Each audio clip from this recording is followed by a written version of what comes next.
Namaste, everybody. Haribo. Welcome back. Good to see you. Always good to see you.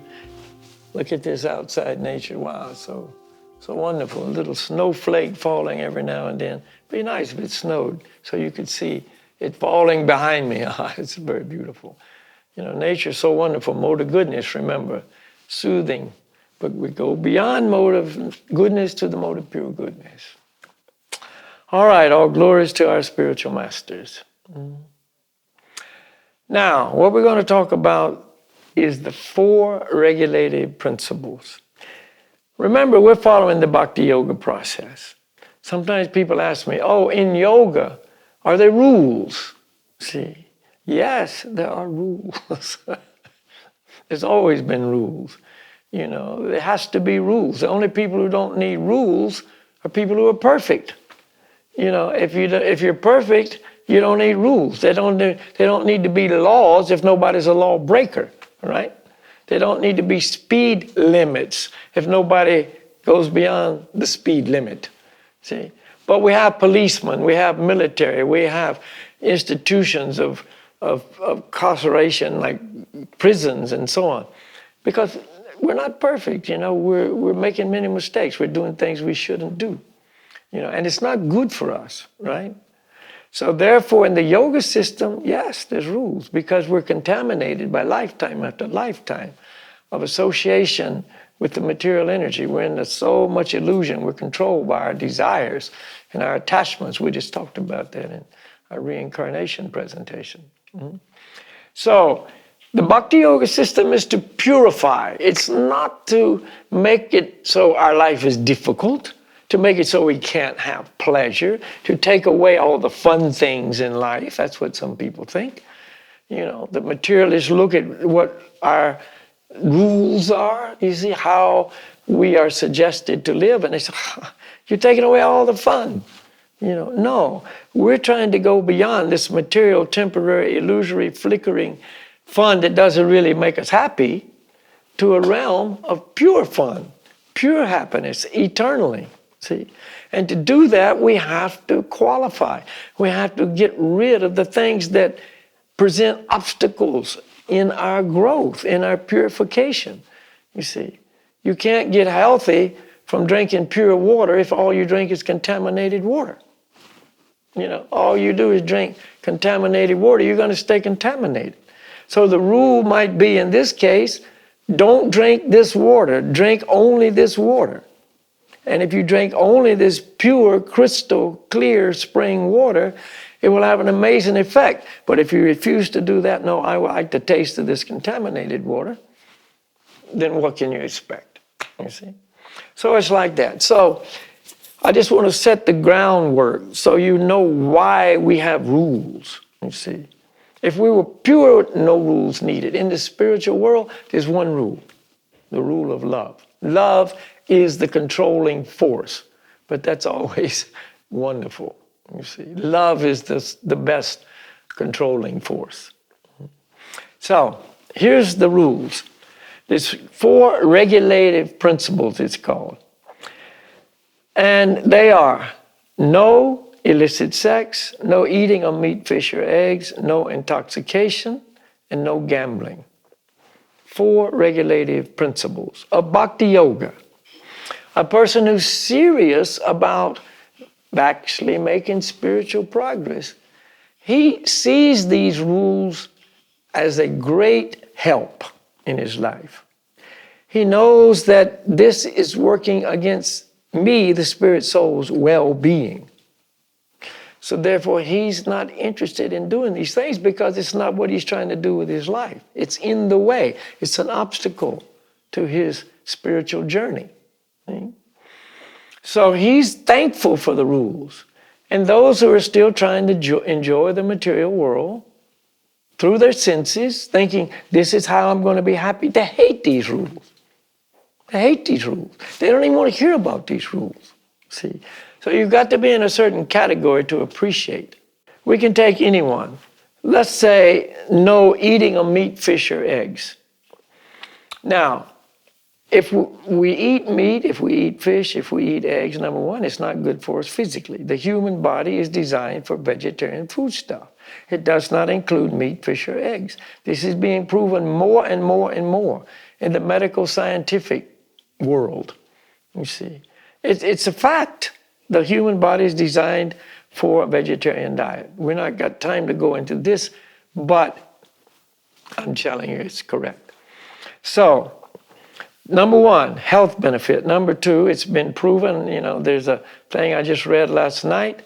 50 of the highest scientists studying this climate change have concluded that we have to change the food chain completely. We have to go to a plant-based diet if the planet's going to survive. We have to give up all this animal food production, you see. They're saying taper it off gradually and so on like that because people are so addicted, so attached and so on. But nonetheless, it's the same. So it's the best for the environment. There's a figure out there that says 52% of all greenhouse gases come from the animal food industry. See? So it's good for the environment, and it's also good economically, and it is also good spiritually, you see. If I'm eating meat, fish, or eggs, this is going to have an effect not only on my physical body, but on my mental body, on my consciousness. And therefore, it gets in the way of my ability to understand spiritual truth, to even be interested in spiritual truth, you see. It has an effect. Why? Because eating a meat is in the mode of ignorance. Remember that mode of nature? Mode of ignorance keeps us in the darkness. How much can I be in the light of knowledge if I'm living a lifestyle that keeps me in the mode of ignorance? It's like contradictory. So therefore, no meat, fish, or eggs. And the bottom line is, in the bhakti-yoga system, we offer all our food to the Supreme Lord before we eat it. We not only thank Him for the food, oh, thank you very much, we offer the food. This is a much higher relationship. See, thanking Dad for the present He gives you is one thing. That's a relationship. It's nice. You're appreciative, you're thankful. But how about you offering something back to your dad? You see, that's a whole nother level of relationship. See?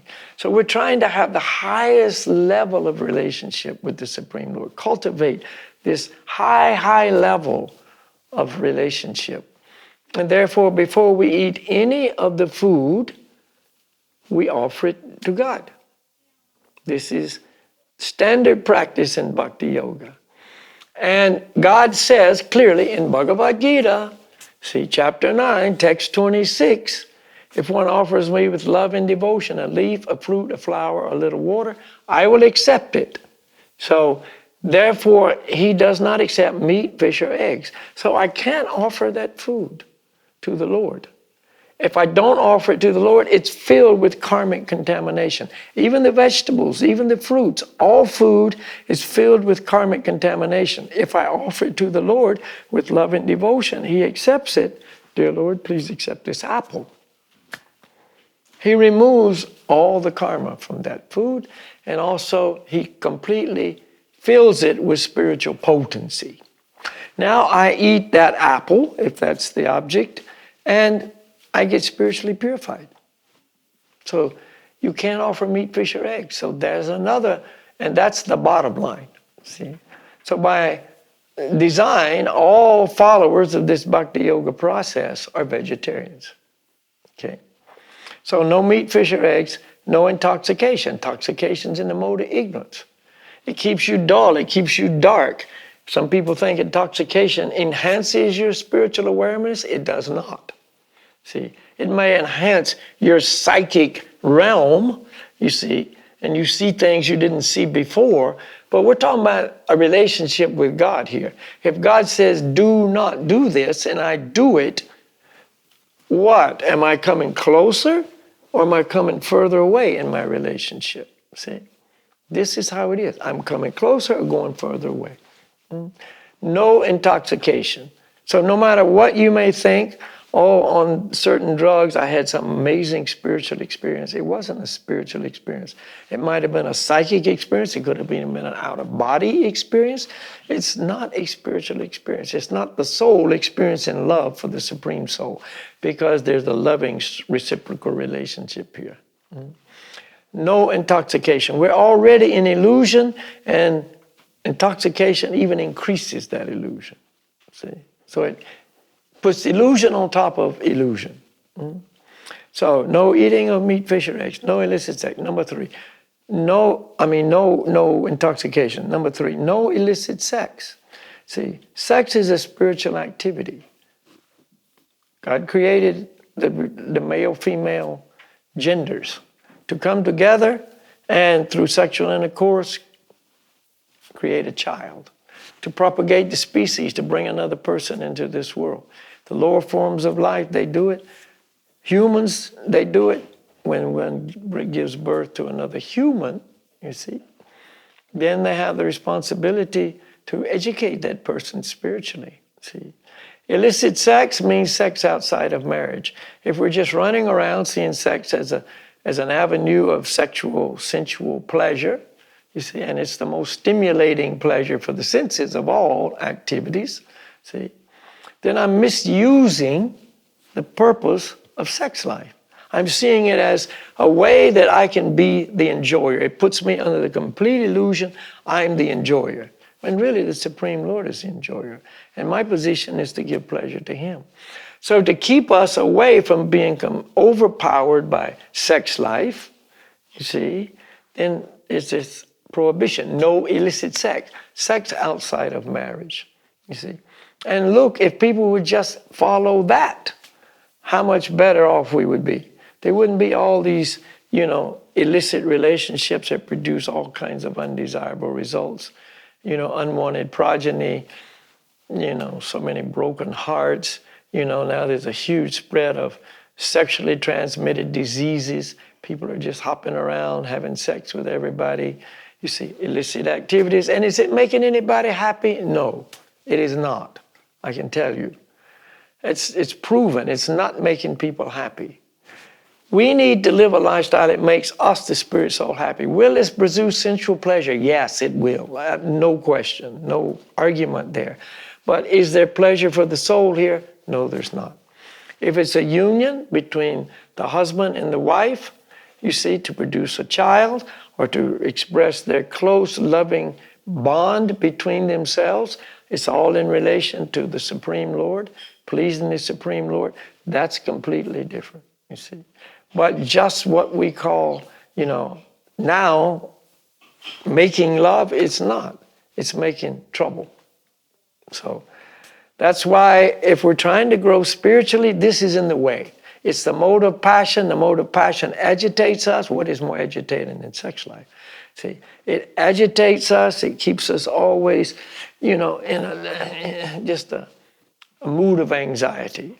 Even though I'm fulfilling that desire to the end, I still want more. I can't ever get enough, and so on and so on and so on. Many, many examples of this, Then we start doing more and more stupid things, trying to satisfy ourselves through this way. And it just leads to falling away from my relationship with the Supreme Lord, my interest in spiritual life, and so on. So if you want to be serious about making progress on the path of bhakti-yoga, that's one of the rules. No illicit sex. And no gambling. Gambling is also in the mode of passion. You see, not so many people have a problem with gambling, but some people definitely do. It's a huge addiction for some people, and, causes big problems. See, we're always thinking about, how can we think about God when we're thinking about, did I win or did I lose? Are my stocks going up or going down? We're glued to the computer. We go to Las Vegas, I'm going to just, play the slot machines or play, the roulette wheel or whatever, I'm hoping I'll get rich, I'll get some money, I'll hit the jackpot. And, it's just, crazy stuff. So therefore, that's one of the rules, no gambling. to protect us. It's to protect us, keep us out of the influence of the modes and strong influences of the mode of passion and ignorance, and therefore make it possible us to be, comfortably situated in the mode of goodness and gradually moving into the realm of pure goodness. It's for our benefit. It's not to take pleasure away from us. These rules and regulations are actually making it so we can actually taste real pleasure, spiritual happiness, you see. The Lord's guidance, His instructions, the instructions of the spiritual master, and so on, are always for our benefit. They're not to harm us. They want us to be happy, but truly happy, not just some false illusory happiness that ends in just increased misery. So that's why the four regulated principles of bhakti-yoga are very valuable. You see, we should see them as great value to us. Thank you very much. And, through the determination enhanced by the chanting of the mantras, we can follow these rules and regulations. It might be a little difficult at first, you see, but as our desire to grow spiritually increases and our taste of spiritual life increases, it's easier and easier to just give up those things. Yeah, my senses would still find some pleasure there, but I'm not the senses, I'm not the body, I'm not the mind. And I know the result. I already been there, I did that, and, I don't need it. I just don't want to do that, see. It's easy to do if you want to do it. And how you develop this desire is by following these teachings, see. So again, we thank you very much. Next time we're going to be talking about the spiritual master. I refer to the spiritual master frequently. So, is the spiritual master necessary? How do you know who is the spiritual master? And so on. This kind of an idea. So I hope you'll join us again for the next presentation on Guru, spiritual master. Thank you very much. Namaste. Haribol.